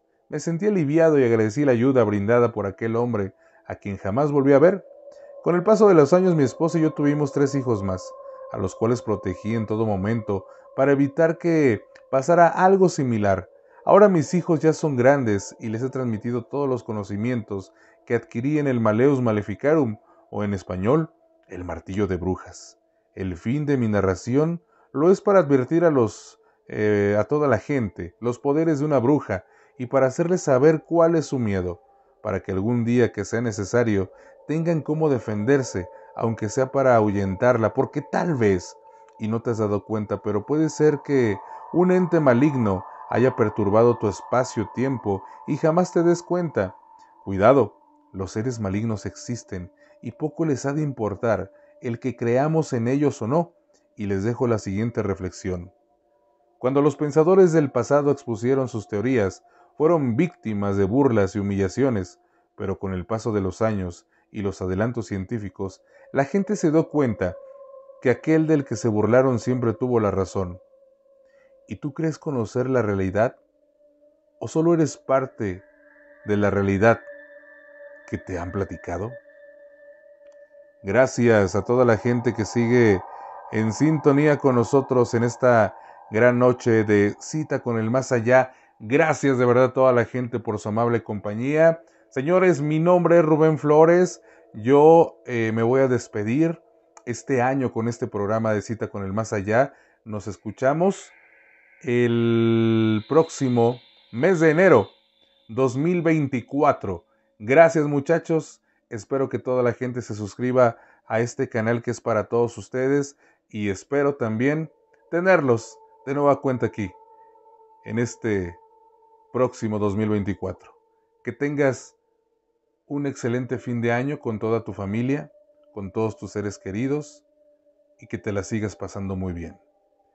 Señoras y señores, esto fue Cita con el Más Allá 2023. Que descansen, si pueden.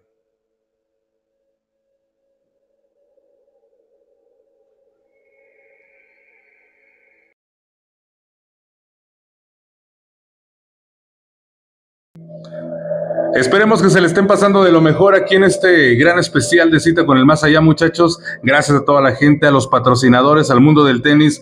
Les mandamos un gran saludo. Muchas gracias a ellos por el patrocinio. Vamos a regalar ahora una sudadera cortesía del mundo del tenis. Déjeme decirle que el mundo del tenis está ubicado en Camino Real a Saltillo, número 1701, en la colonia Imperio Azteca. Ahí está el mundo del tenis y en este momento va a ser lo mismo. Screenshot, demuestren que están siguiendo el mundo del tenis, ¿ok?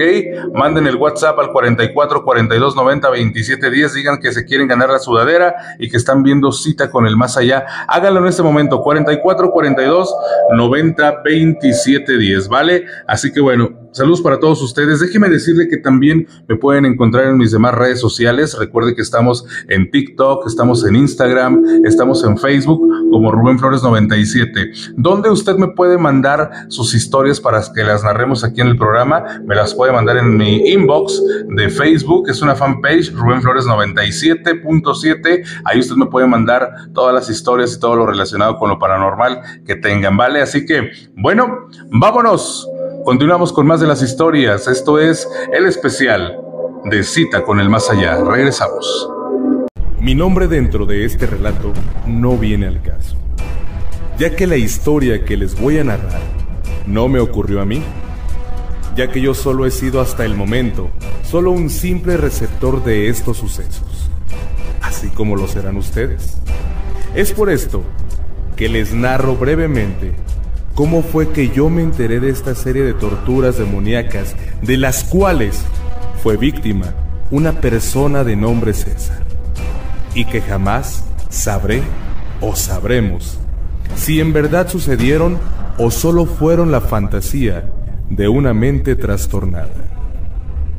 Hace poco más de un año me gradué de la Facultad de Enfermería y a los pocos días inicié mi servicio social en un conocido hospital para enfermedades mentales ubicado a las afueras de Soledad de Graciano Sánchez. Mis labores básicamente eran el cuidado especializado de 3 pacientes quienes por sus condiciones médicas así lo requerían. Los días pasaron y me fui incorporando a la vida diaria del mencionado nosocomio.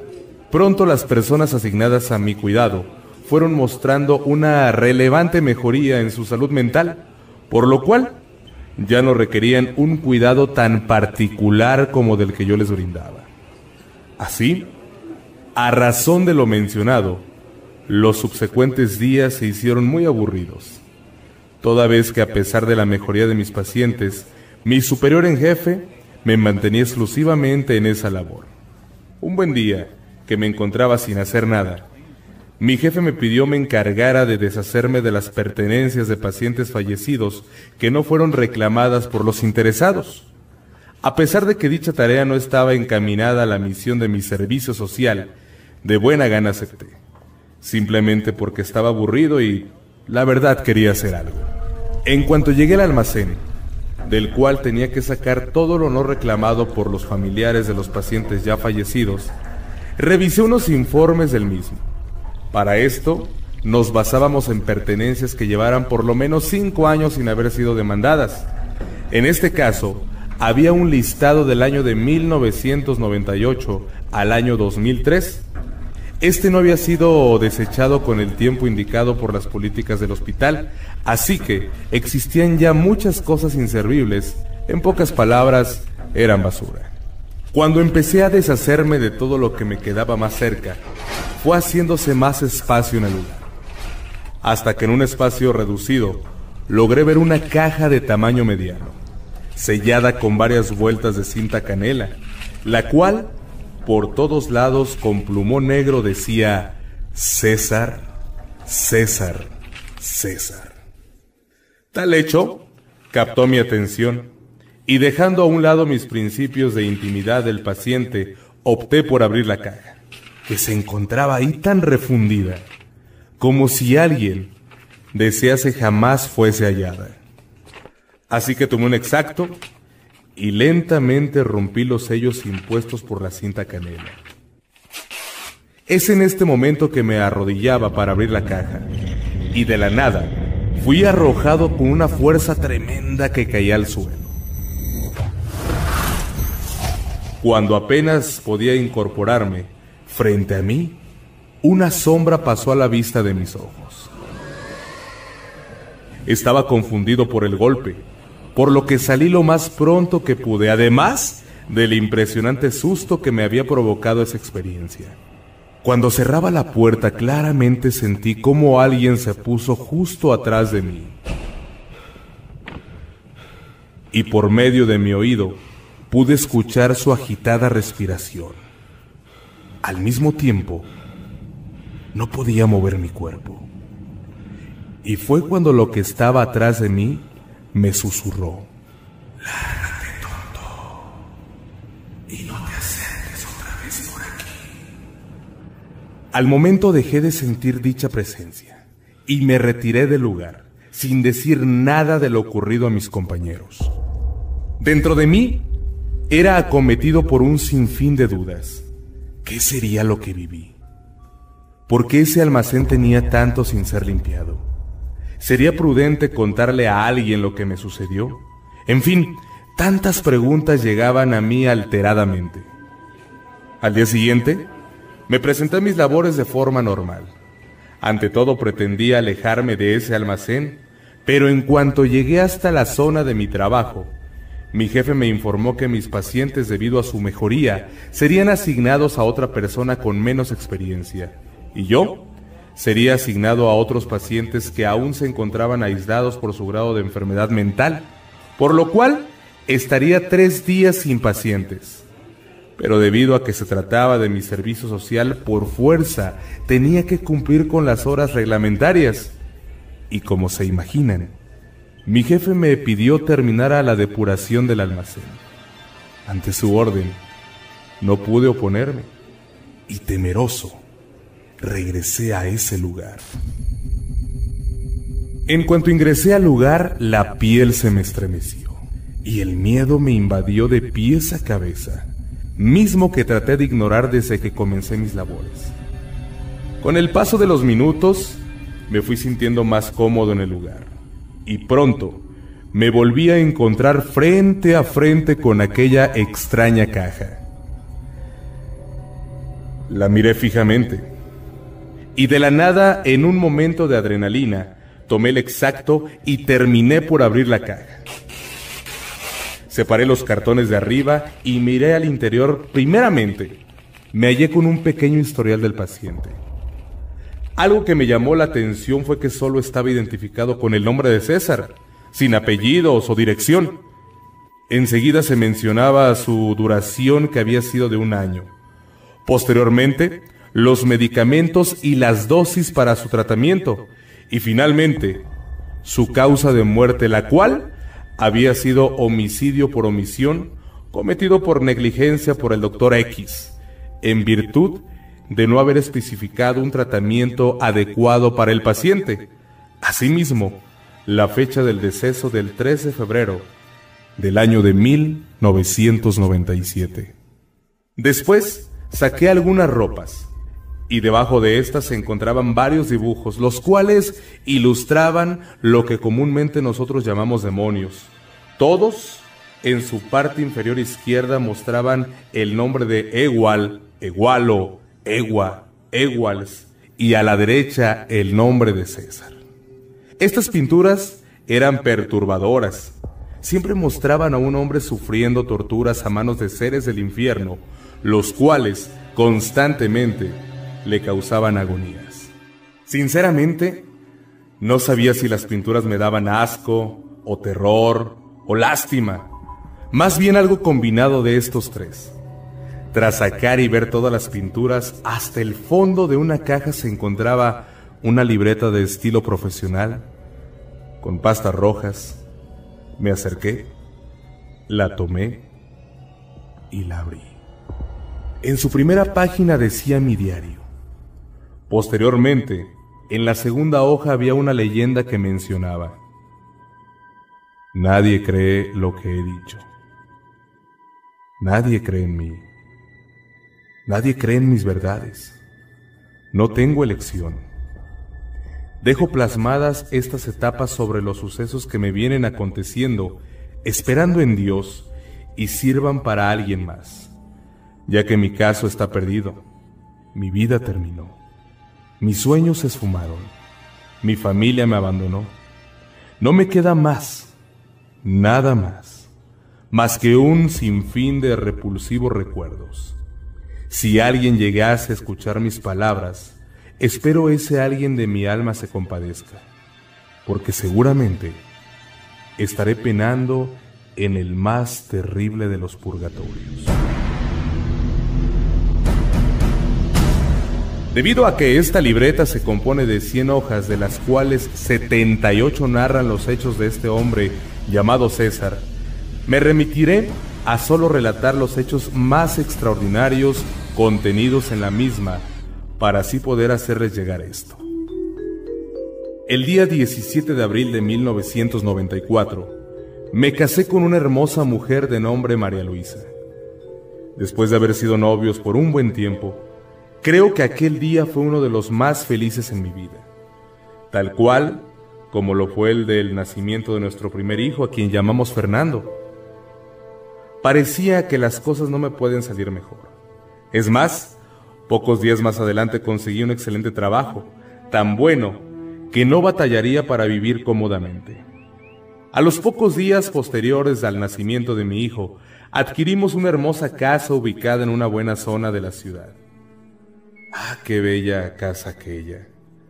A la entrada un hermoso jardín cubierto de rosas, una fuente grandísima les adornaba, y a postre, el pasto más verde que jamás hubiese visto. Una impresionante puerta de madera hacia la entrada. Había árboles de duraznos en el jardín trasero, al igual que el frente, un hermoso pasto le coloreaba.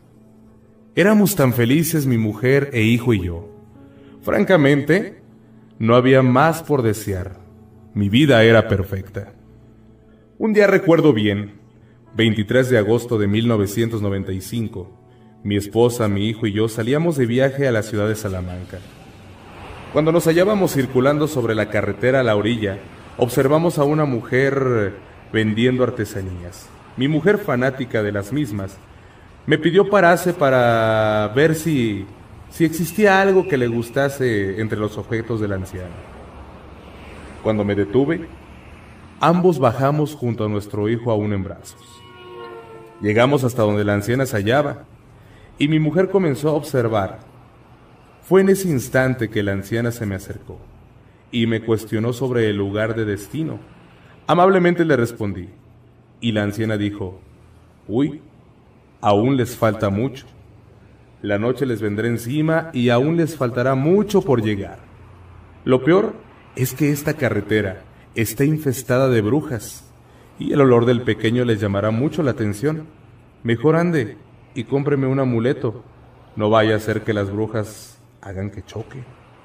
Yo, algo burlón, le contesté: «Mujer, yo no creo en esas cosas».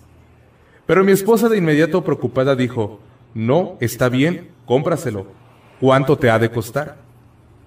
Y le dije: «De acuerdo, tú ganas». Al pagarle, la anciana me dijo: «Tú no crees en esto, ¿verdad?». Yo le dije que no. Y me dijo: «Mira, aquí tengo una hermosa tabla que muchos llaman ouija. Pero mira este tallado, en madera. El pobre hombre que la hizo tardó 6 meses en hacerla. Deme 300 pesos». Al ver la manufactura de dicha tabla, quedé asombrado por los detalles del artista que la hubiese realizado. En sí daba escalofríos, pero abarcando la cuestión del arte era impresionante. Si la anciana me hubiese dicho que me la daba en 2,000 pesos, aún así la compraba porque lo valía. Aunque mi esposa se asustó un poco, pero la verdad también le gustó mucho. Después de 3 semanas regresamos a casa. Y lo primero que hice fue colocar la tabla como adorno en la sala sobre una mesa de centro. Le proporcionaba un estilo singular de elegancia a mi sala. Es más, mi esposa quedó fascinada. Un día 5 de octubre de 1995, recibimos unas amistades de largo tiempo en nuestra morada. Al recibirlos en la sala, lo primero que les llamó la atención fue la ouija, preguntándonos si la usábamos. Con risas, mi mujer y yo les contestamos que solo era un adorno. Agregué: «Yo ni siquiera creo en esas supersticiones». Mi amigo dijo: «Bueno, yo sí respeto esas cosas, pero no soy creyente de aquello». Fue cuando la esposa de mi amigo nos dijo a los 3: «¿Y si la jugamos?». Yo ya antes he escuchado cómo es que se juega. Al fin, solo a ver qué pasa. Todos espontáneamente reímos. Y yo tomé la ouija y la abrí. Cuando mi amigo observó algunas escrituras grabadas en la madera, eran varios nombres, todos eran de demonios. Y yo dije: «Bueno, ¿a cuál quieren?», riendo, por supuesto. Mi amigo dijo: «¿Qué te parece ese llamado Ewal?». Y dijimos todos: «Está bien». Mi amigo tomó la ouija y dijo: «Ewal, yo te invoco para que me hagas el amor». Claro que todos reímos. Y mi amigo la tomó y dijo: «Ewal, te invoco para que me laves mi coche». Todos sucesivamente seguimos bromeando y nada pasó. Así que pensamos que todos los rumores sobre esa tabla eran pura mentira. Ya avanzada la noche, nuestros amigos se retiraron a su casa. Y mi mujer y yo nos retiramos a dormir. Cuando ya en la madrugada sonó nuestro teléfono. Al contestar, me percaté que se trataba de mi amigo, que me decía que habían llegado bien y que a ver si pronto nos volvíamos a reunir para volver a bromear con Ewal. Ambos reímos y nos despedimos. A la mañana siguiente, recibí una llamada de la oficina. Me informaron que mi amigo y su esposa, que la noche anterior habían estado en mi casa, estaban muertos. Yo, atónito, contesté: ¿Pero cómo? ¿Qué les pasó si apenas anoche, como a las 5 de la mañana, él me habló diciéndome que habían llegado bien a su casa? El tipo de la oficina, asombrado, me respondió: «No, eso no es posible. Según el parte de tránsito, el accidente que les provocó la muerte fue a las 3 de la mañana. Bueno, olvídalo, seguramente soñaste. El funeral va a ser en la funeraria contratada por la empresa. Sí sabes cuál, ¿verdad?». Le respondí: sí, claro, nos vemos ahí. De inmediato fui hasta donde estaba mi esposa, le conté lo sucedido, pero ambos estábamos perplejos, ya que él me había hablado a las 5 de la mañana. Aún más miedo me dio por lo que hablamos, bromeando sobre aquel ente denominado Ewald. Ese día por la noche, cuando ya dormíamos, me vi súbitamente despertado por el incesante gemido de un gato que parecía llorar. Bajé a la cocina por un vaso de agua, cuando de pronto,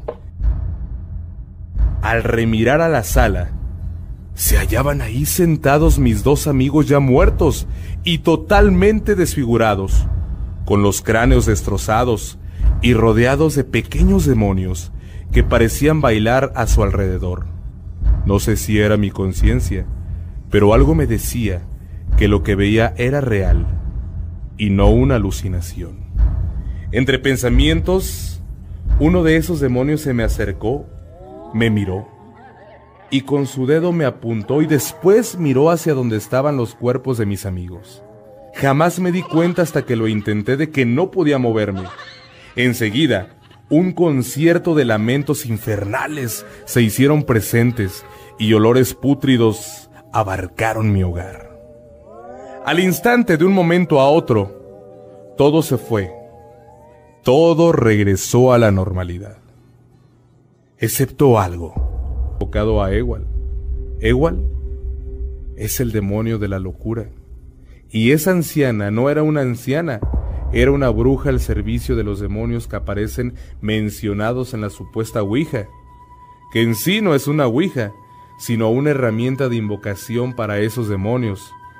Lo peor del caso es que tus amigos y tú lo hicieron enojar.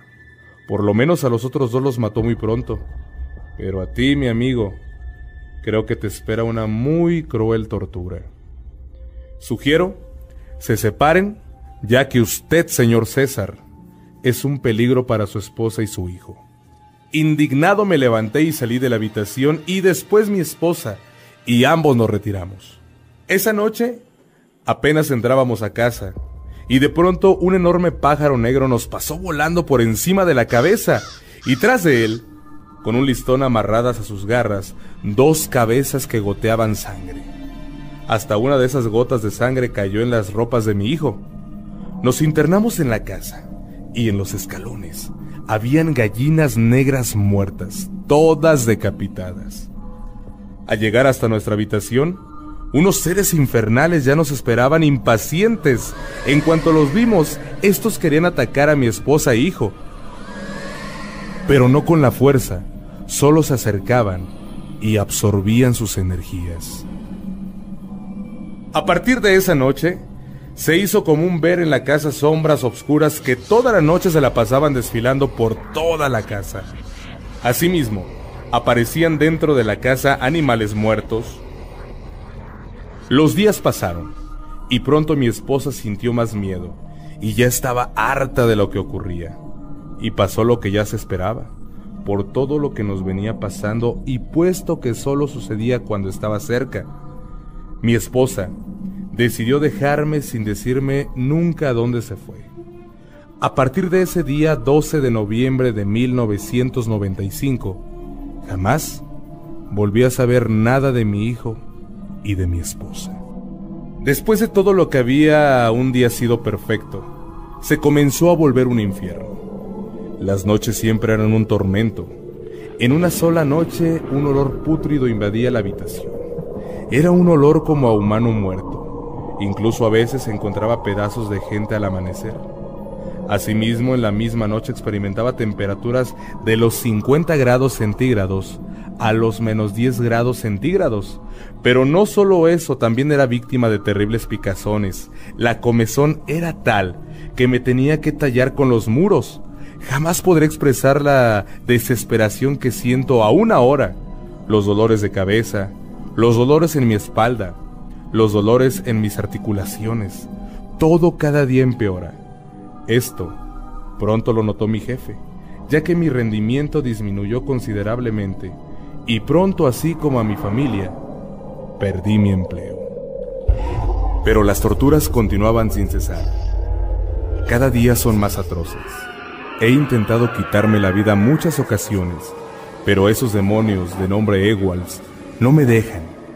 Quieren verme sufrir aún más.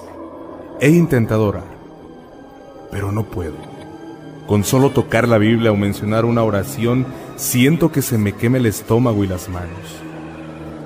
Fue así que un día 29 de enero de 1996, ya caída la tarde, los demonios comenzaron a llegar para iniciar sus torturas. Desesperado salí corriendo por las calles implorando ayuda, pero las personas me miraban como un pobre loco. Por más que les pedí auxilio, nadie siquiera me tendía la mano, mientras a mi alrededor esos seres se burlaban al ver que nadie me ayudaba.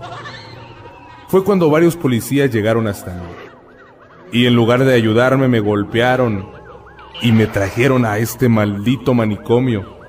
Ya les he dicho que no estoy loco, pero nadie me cree. ¿Y cómo irían a creerme si soy paciente de un manicomio? Lo peor es que las torturas continúan. Ellos piensan que yo me corto, que yo me hiero, que yo me daño, pero eso me lo hacen estos malditos demonios que siempre me siguen y me seguirán hasta que me muera. El doctor todos los días me suministra medicamentos que solo me entorpecen y que no necesito. Por más que le he dicho y relatado una y otra vez mis padecimientos, no me cree. Y sinceramente lo comprendo, ya que si yo estuviera en su lugar, tampoco lo creería. ¿Cómo iba a creer algo de un paciente lunático que me contase historias extraordinarias de demonios? ¿Cómo pudiera creerle? Ya no sé qué hacer. El tiempo pasa. No sé qué día es. No sé siquiera qué año es o cuánto llevo. Lo único que pasa aquí es que aún sigo siendo víctima de torturas. Ahora a mi lado en la silla siempre se halla un demonio, el cual me tortura hasta en los sueños. Lo que he experimentado me ha terminado. Ojalá yo hubiese muerto tan pronto como mis amigos. Ojalá no me hubiera parado a comprar esa ouija. ¿Qué hago? Ya no me queda más. No puedo recordar algún momento feliz en mi vida. Es como si todo lo bueno que viví, los demonios lo hubieran borrado con el objeto de que ni siquiera en mi mente haya refugio o esperanza alguna. Aquí termina el diario.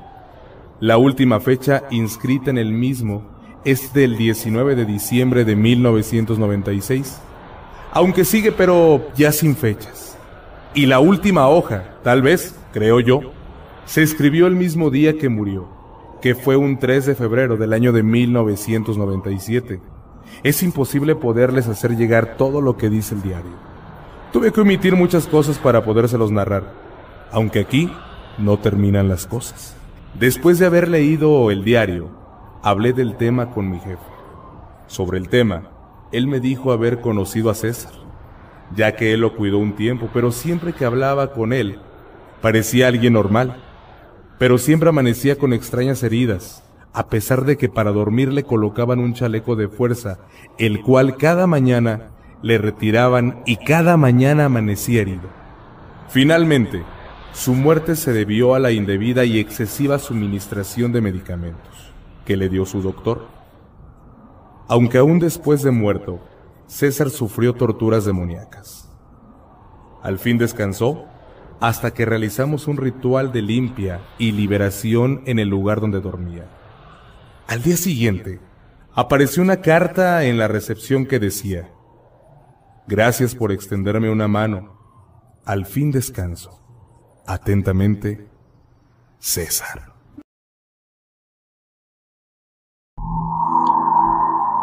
Señores, llegó el momento de despedirnos. Muchas gracias de verdad a toda la gente que han estado con nosotros. Un agradecimiento infinito para todos ustedes. Espero que este programa haya sido del gusto de todos. Esperemos que la gente siga apoyándonos y sobre todo que siga participando con nosotros, mandándonos sus historias. Muchas gracias a todos ustedes y pues bueno, en el siguiente programa nos vamos a ver. Esperemos que esto sea de su agrado y esperemos también que toda la gente que nos está viendo en este momento se suscriba aquí al canal, active la campanita y también, muchachos, que nos regalen un me gusta aquí bajo esta publicación. Muchas gracias a todos. Mi nombre es Rubén Flores desde San Luis Potosí, México. Nos vemos pronto, nos escuchamos pronto aquí en Cita con el Más Allá por mi canal de YouTube, Rubén Flores, la voz del más allá. Gracias, buenas noches.